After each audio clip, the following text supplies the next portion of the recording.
Hi అండి, నేను మీ Shilpa Vinay. Welcome to Vinsy kitchen. ఈరోజు మన రెసిపీ వచ్చేసి అటుకులతో చిత్రాన్నం. చాలా చాలా హెల్దీ రెసిపీ ఇది. మార్నింగ్ బ్రేక్ఫాస్ట్గా చేసుకోవచ్చు, నైట్ డిన్నర్గా చేసుకోవచ్చు, ఇంకా ప్రసాదంగా కూడా చేసుకోవచ్చు. కృష్ణాష్టమి కూడా వచ్చేస్తుంది కదా, అటుకులతో చేస్తున్నాం కాబట్టి చక్కగా మనం కృష్ణుడికి ప్రసాదంగా కూడా చేసి పెట్టేయచ్చు. చాలా రుచిగా ఉంటుంది, చాలా చాలా ఈజీగా కూడా చేసుకోవచ్చు. చిత్రాన్నం చేయడానికి ఇక్కడ నేను 2 కప్పుల లావు అటుకులు తీసుకున్నాను. ఈ అటుకుల్ని ఒక గిన్నెలోకి వేసేసుకుని ఇవి మునిగేంత వరకు నీళ్లు పోసుకోవాలి. ఈ అటుకుల్ని ఎక్కువసేపు నానపెట్టకూడదండి. నీళ్లు పోసేసి 2-3 సార్లు ఇలా చేత్తో ఇలా అనేసేసి వెంటనే నీళ్ళు వంపేయాలి. ఎక్కువసేపు నానపెట్టేశారంటే అటుకులు బాగా మెత్తగా అయిపోతాయి. వెంటనే ఇందులో నీళ్ళు వంపేసి జాలి గిన్నెలో కానీ లేదా ఈ విధంగా జాలి గరిటలో కానీ వేసేసుకుని ఎక్సెస్ వాటర్ అంతా కూడా డ్రైన్ చేసేసుకోవాలి. దీన్ని పక్కన పెట్టేసి స్టవ్ పైన ప్యాన్ పెట్టేసి 3 టేబుల్ స్పూన్ల వరకు నూనె వేసేసి నూనెని కాగనివ్వాలి. నూనె కాగిన తర్వాత ఒక గుప్పెడు పల్లీలు వేసుకుని వేయించుకోవాలి. పల్లీలు వేగడానికి టైం పడుతుంది కాబట్టి ముందు పల్లీలు వేయించుకోవాలి. పల్లీలు వేగిన తర్వాత 1 టేబుల్ స్పూన్ పచ్చెనపప్పు, 1 టేబుల్ స్పూన్ మినపగుళ్ళు, 1 టీ స్పూన్ ఆవాలు వేసి ఈ పోపు గింజల్ని బాగా ఎర్రగా వేయించుకోవాలి. పోపు బాగా వేగిన తర్వాత 4-5 పచ్చిమిర్చిని సన్నగా కట్ చేసి వేసుకోవాలి. అలాగే కొంచెం కరివేపాకు, 1 ఎండుమిర్చిని తుంపి వేసేసుకోండి.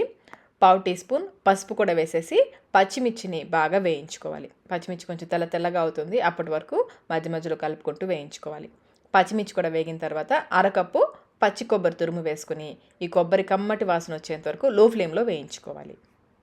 అలాగే కొబ్బరి వేగాక కలర్ కూడా లైట్గా చేంజ్ అవుతుంది, ఆ విధంగా వేయించుకోవాలి. కొబ్బరి చూడండి బాగా వేగిపోయింది కదా. ఇప్పుడు ఇందులో కొంచెం ఇంగువ, 1/2 టీ స్పూన్లో సగం 1/8 టీ స్పూన్ ఇంగువ, రుచికి సరిపడినంత ఉప్పు, ఇక్కడ నేను 3/4 టీ స్పూన్ సాల్ట్ వేస్తున్నాను. ఇంగువ ఇంకా ఈ సాల్ట్ బాగా కలిసేలాగా ఒకసారి కలిపేసుకుని మనం నానపెట్టుకున్న అటుకుల్ని వేసుకోవాలి. అటుకులు చూడండి చక్కగా పొడిగా ఉన్నాయి. అదే మీరు నీళ్ళలో ఎక్కువసేపు నానపెట్టేశారంటే ముద్దగా ఉండిపోతాయి అటుకులు. అటుకులు వేసేటప్పుడు కూడా కొంచెం చేత్తో పొడిగా చేసుకుంటూ వేసుకోండి. లైట్గా ఇలా కలుపుతూ వేసుకుంటే మీకు అటుకులు విడివిడిగా పడి కలపడానికి ఈజీగా ఉంటుంది. అటుకులన్నీ వేసేసుకొని ఇదంతా కూడా మళ్ళీ ఒకసారి నిదానంగా బాగా కలిసేలా కలుపుకోవాలి. ఇలా బాగా కలిపేసుకొని మూత పెట్టేసి 2 నిమిషాల పాటు లో ఫ్లేమ్లో ఉడికించుకోవాలి. 2 నిమిషాల తర్వాత మళ్ళీ ఒకసారి కలిపేసుకుని ఇందులో కొంచెం నిమ్మరసం, ఒక చిన్న నిమ్మకాయలో సగం చెక్క సరిపోతుంది, లేదా 1 టేబుల్ స్పూన్ నిమ్మరసం వేసుకోవచ్చు. అలాగే సన్నగా తరిగిన కొత్తిమీర కూడా వేసేసుకుని స్టవ్ ఆఫ్ చేసేసుకోండి. అటుకుల్లో ఐరన్ చాలా ఎక్కువగా ఉంటుందండి. అలాగే మనం నిమ్మరసం వేసాం కదా, సి విటమిన్ వల్ల ఐరన్ అబ్జార్ప్షన్ పెరుగుతుంది. చాలా చాలా హెల్దీ రెసిపీ ఇది, తప్పకుండా ట్రై చేయండి. బాగా కలిపేసి సర్వ్ చేసేసుకోవడమే. వేడిగా తింటే చాలా బాగుంటుంది.